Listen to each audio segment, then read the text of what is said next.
Hello, everyone.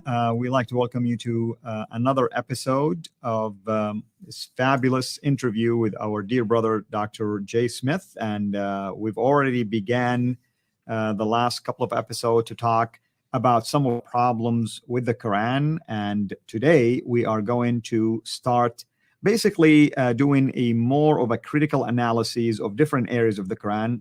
First one we are going to address right now would be the two compilations of the Quran. Dr. Jay, welcome again. Well, good to be here again. Thanks so much. And we've gone through introducing the 6 areas we were going to be critical. Let's look at the two compilations, which we now have on the screen there.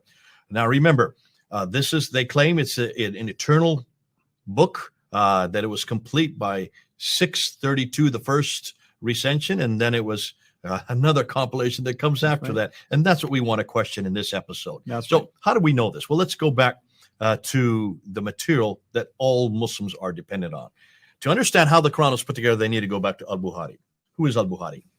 Al-Bukhari, of course, is one of the renowned collectors of hadith, and he's the first one to take all of the sayings of Muhammad. So he's the earliest compiler of the hadith, the sayings of the Prophet. That's right. Now, there are 9 volumes in his collection today. We need to go back to volume number 6, and we need to go back to hadith number 509 and 510. So let's look at volume 6, starting with hadith number 509 that we have up on the screen there.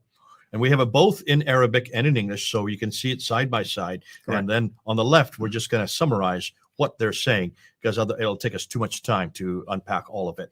The first one, 509, Abdul says that between 632 and 634, that means right after Muhammad's death, correct, you had the Caliph Abu Bakr realized that the text was not written down, and Bukhari admits that since many who memorized it had died, therefore a large part of the Quran may be lost. So that's already there in the text. A large part of the Quran may be lost. That's correct. Really 2 years after Muhammad's death. Yeah. So you can see that there is a question here. How much of it is a large part? Zayd ibn Thabit. Now, this is the secretary of Muhammad. When he was given this responsibility to do it, he thought it was much too difficult to do so. Yeah, and the reason why is because he feels a huge burden. And here's what he says, and I'm going to say it in Arabic first of all. كيف تفعل شيئا لما يفعله رسول الله? Meaning, why do you want to do something that the Prophet himself didn't do? Absolutely. Yeah. Just rolls out of your mouth. It's amazing when you say it. I love to listen to that. But certainly you can see that he is, listen, even our Prophet couldn't do this, and you're asking me to do it? That's right. So you can see there's some question as to what's the wisdom in this. We move on, and Zayd ibn Thabit again, he finally agrees to do so.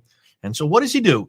He looks to find verses that are collected on palm stalks, on stones, and the memories of the surviving warriors. In one case, he only found it with one person, and that's chapter 9, verse 128 and 129, the last 2 verses of chapter 9. So it's fascinating that he had to look at these places to find it. It's not written down. Obviously, it's therefore not written down. And when Muslims try to come back and say, yes, it was written down in time of Muhammad, they need to look and ask, look, even your own sources are very clear. It was not written down. That's correct. And it would be a problem for Zayd ibn Thabit because even the Prophet had not done this.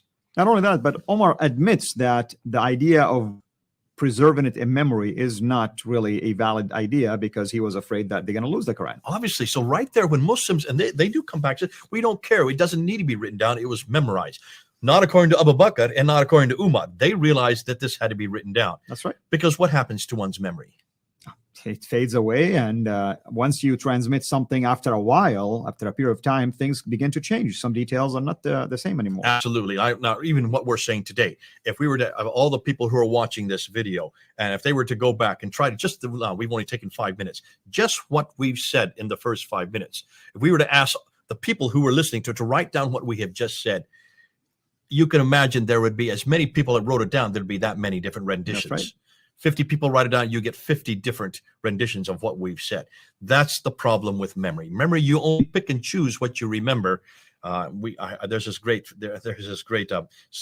kids game that we play in birthday parties called Chinese Whispers. When you tell one person something, they tell the next and the next and the next. Right. By the time it gets to the 15th or 16th person, what you start with and what you end with are 2 different things. It's a great game.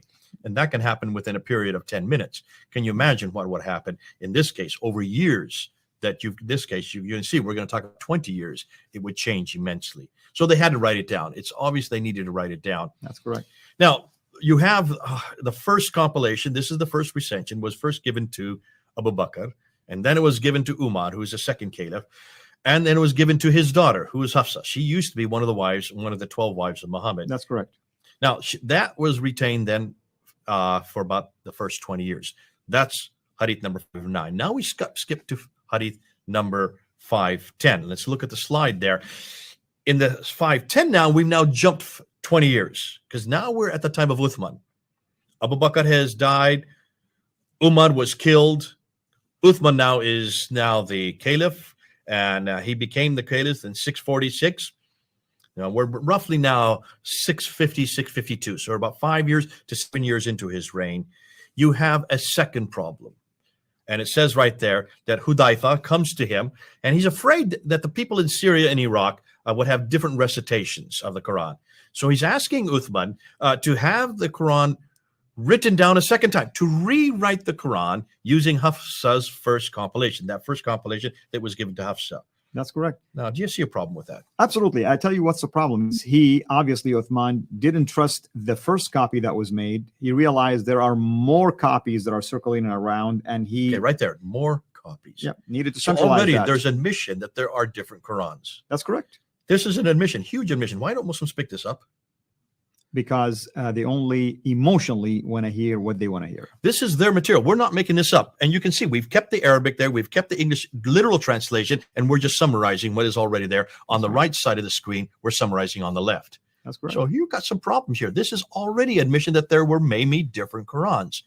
In Syria and Iraq, there are different Qurans. That's correct. So at the very center of Islam, you're getting different manuscripts, different codices, admission of that. So Uthman orders 4 compilers, Zaid, Thabit, Zubair, Alas, and Hisham, to rewrite the text.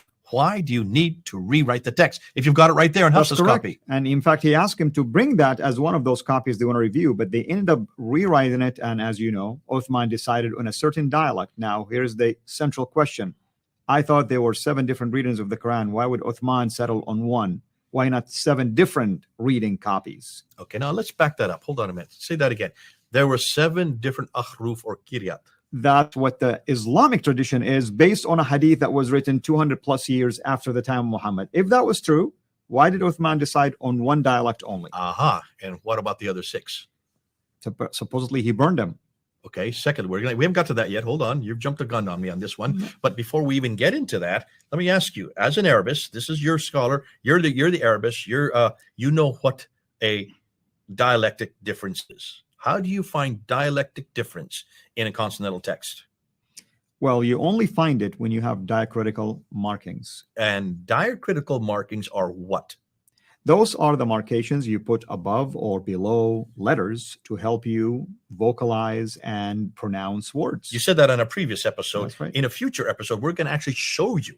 We're going to show you on slides what happens when you put the different dots in. That's right. So you have to have diacritical marks to separate the letters one from the other to know which letter you're looking at. That's correct. You can have just a little shape like this, a little bowl shape, a smiley face. 1 dot is a na, 2 dot is a ta. 3 dot is a tha. 1 dot below is a ba. 2 dots is ya, na, ta, tha, ba. Yeah, that's 5 different letters. That's right. From depending on where you put the dots. But the only problem is Uthman didn't even use that. Oh, wait a minute. So there were no dots. Nothing. At this time. You can look at the copies, at least the early Quranic copies that would date to before or after Uthman, and they still don't have Diacritical it. marks didn't exist in the 7th century. They did not. It took about 100 to 150 years So for the system to be what developed. is Uthman saying here? He's- This doesn't make sense. Exactly. He's going just by the oral way of saying it. That's I'm going to even dispute that he's not even saying this. Well, that's at least what the hadith will insinuate. As if When it was the an hadith oral. written? When was this 200 years after. 240 years. That's Because right. the To be date, exact. Yeah. the date we're talking about, the date we're looking at is 870. Muhammad died in 632. That's right. So you're talking about 240 years later. 870 is when Bukhari died. So just before he died, he's writing this.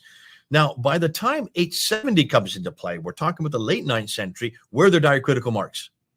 Right now, they are 870. starting to be available. Yes. They were all there. Yes. By 870, yes, Bukhari knows what he's talking about, but he's talking about his day. That's correct. This is a problem that would have existed in his day, these dialectic differences. So he's redacting on what he thinks must have been happening. He's redacting it back to the 7th century. He didn't know his own history, probably because he didn't look at the earliest manuscripts like we are able to do today. So you can see immediately this is a 9th century problem redacted onto a 7th century environment. That's correct. And Muslims, you need to hear this, because you hear this argument from Muslims all the time.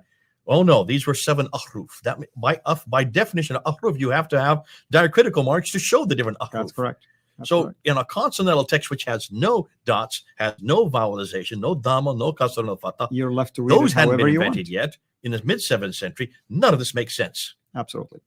Oh, I love That's this. a good point. Now, we need to make sure that we underline this. And I hope Muslims especially are listening to this, because these are the claims your leaders make. These are the claims your pundits make. And yet they don't make sense historically. We're doing historical critiques here. Let's move on. So therefore, he has these for rewriting in a dialect that didn't even exist, at least not in a written form.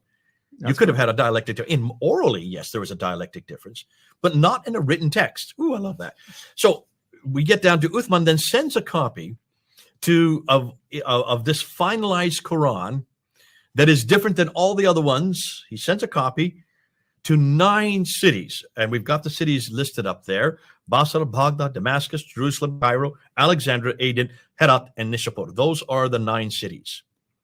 How do we know that? Because there were to every province, it says in the text. That's correct. Yeah. We know there were 9 provinces.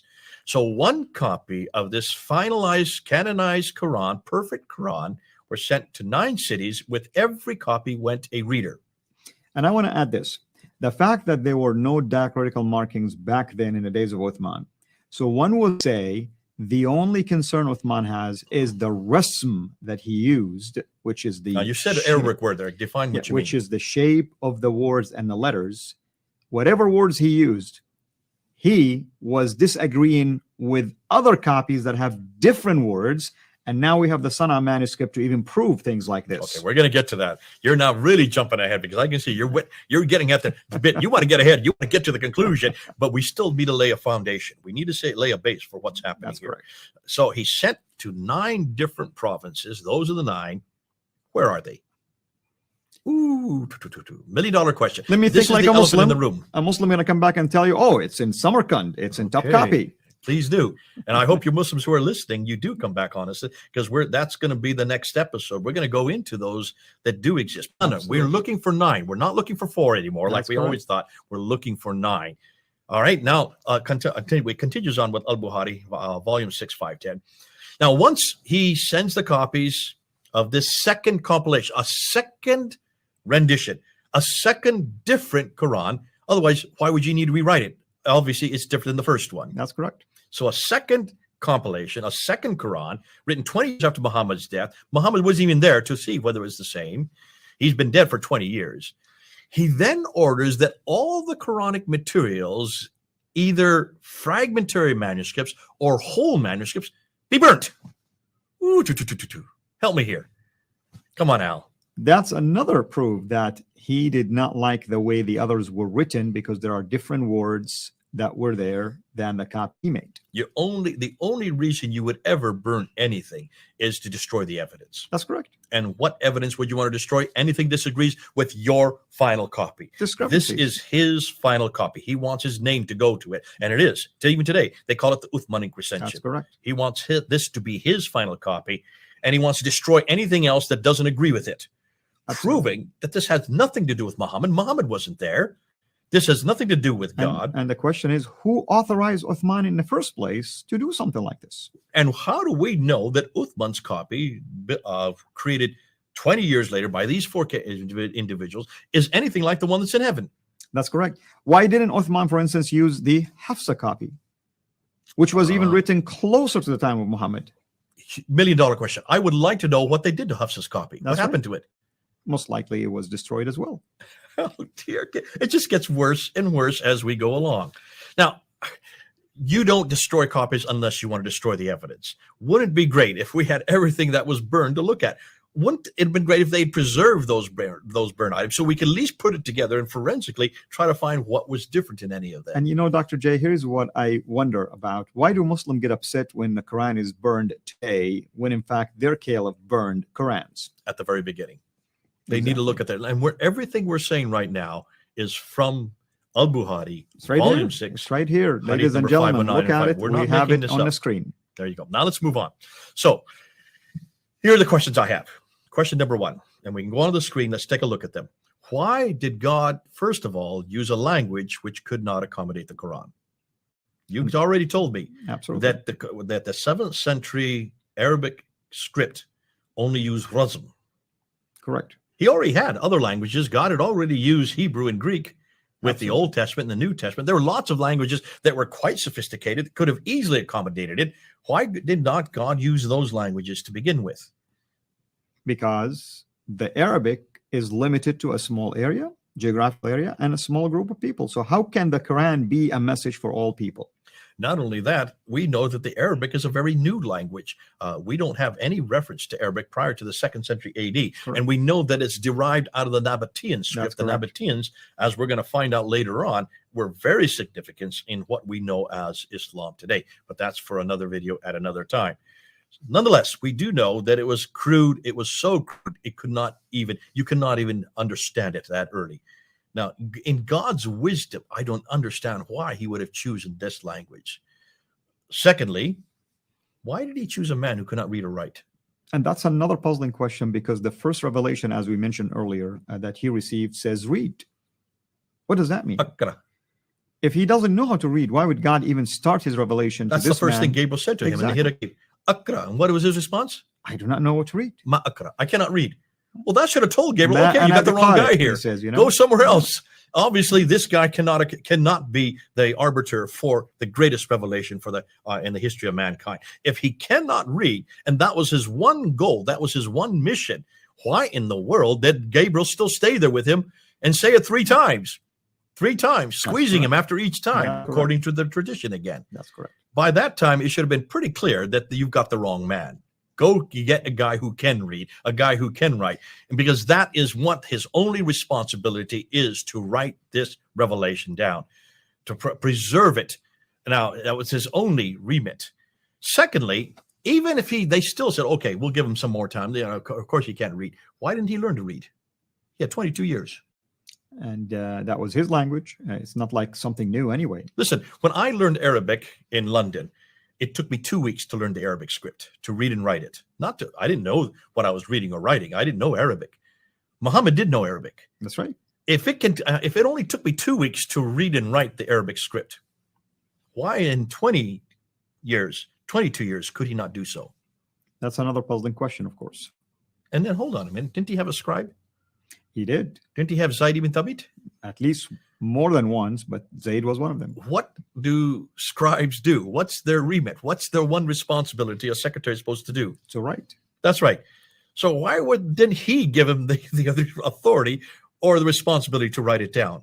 The whole time he was with them, wouldn't it be something that he should have done? Wouldn't that be something that should have been preserved? That's correct. So and when we do have two, like Ubay and Abdullah ibn Mas'ud, they both took it upon themselves to write their own. No one told them. There you go.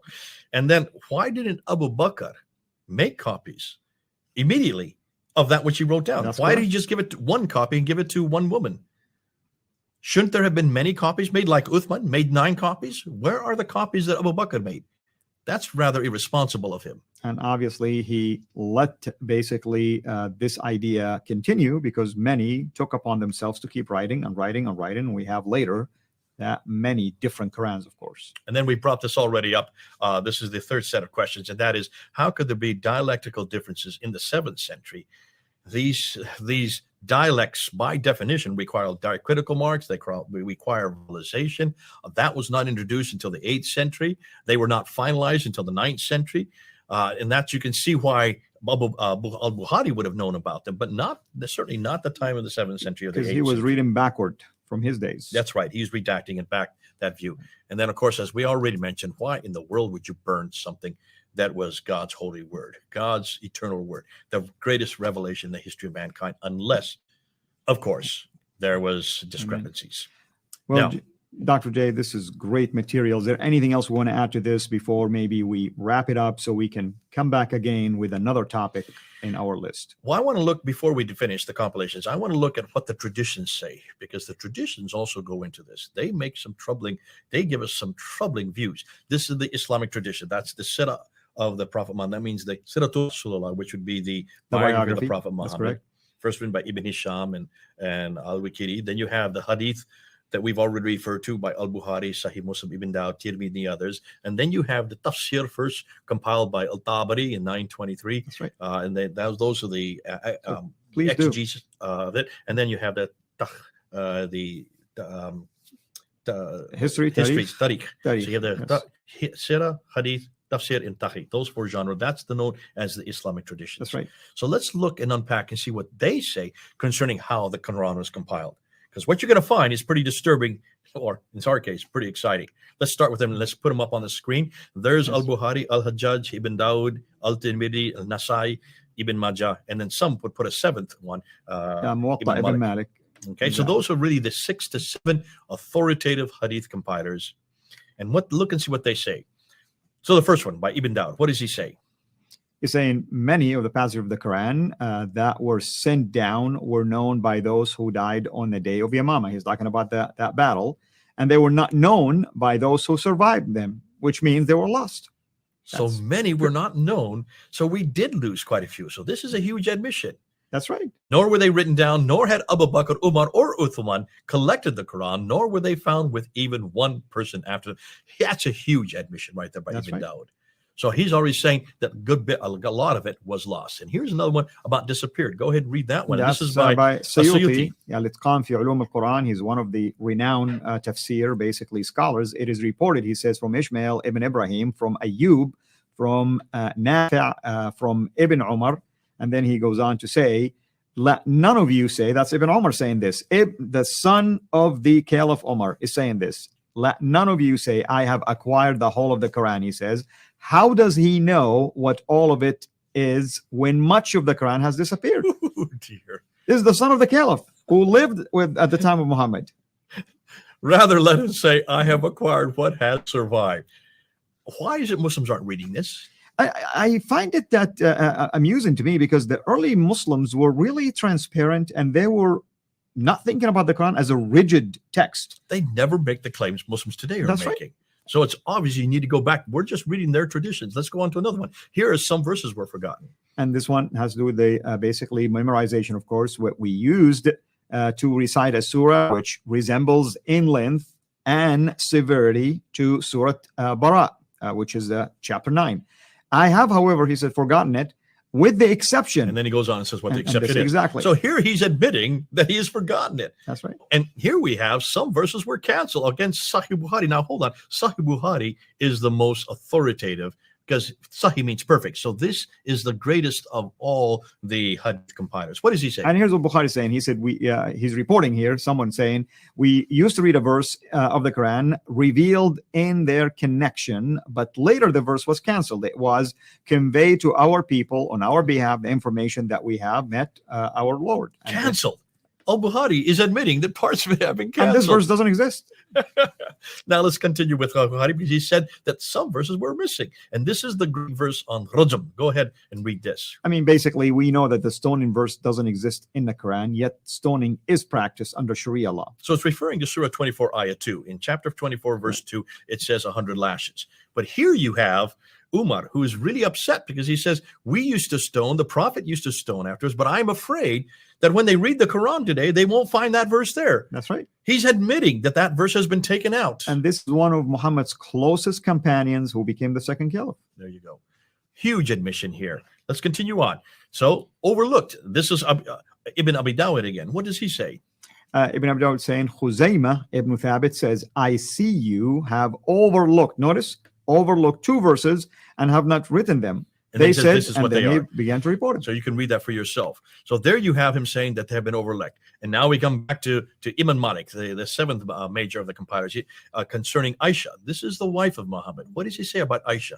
Here's what it's saying. It's saying Abu Unus, freedman of Aisha, basically he was like basically a slave, mother of the believers, reported, Aisha ordered me to transcribe the Holy Quran and asked me to let her know when I should arrive at the verse Hafadhu Salat al-Asr, basically. He's talking about the Chapter 2, verse third 238. prayer. Yeah, was Salati, and he was talking about chapter 2, verse 238. And he says, when I arrived at that verse, basically, I informed her, and she ordered, write it in this way. So here she is telling him to write it a different way than he has memorized it. So here is a woman, wife of the prophet, who is actually correcting and changing the Quran. I didn't know women could change the Quran. Did you?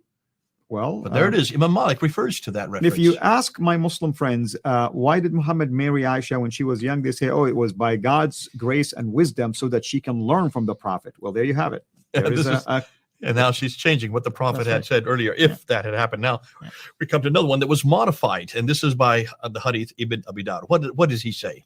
He's saying, altogether, Al-Hajjaj ibn Yusuf, that's another prominent name, by the way. He is the governor of Kufa under Abdul Malik. That's right. He lived in there. So we're talking he even made modifications and redactions of the Quran himself. Okay, what happened? He's saying he made 11 modifications in the reading of the Uthmanic text. Notice, he changed the Uthmanic text 11 times. So that's an enormous admission right there. That's right. Now we get to verses were substituted. Sahih Bukhari again. And here it's saying, but Allah says, none of our revelations do we abrogate or cause to be forgotten, but we substitute something better or similar. Now that's in chapter 2, verse 106. So that's in the Quran itself. Exactly. You can also find it in 16, ayah 101. That's the correct. exact same thing. So 2 references to changing the verse or substituting a verse. Now we end with this one by Sunan Ibn Majah. What did he talk about?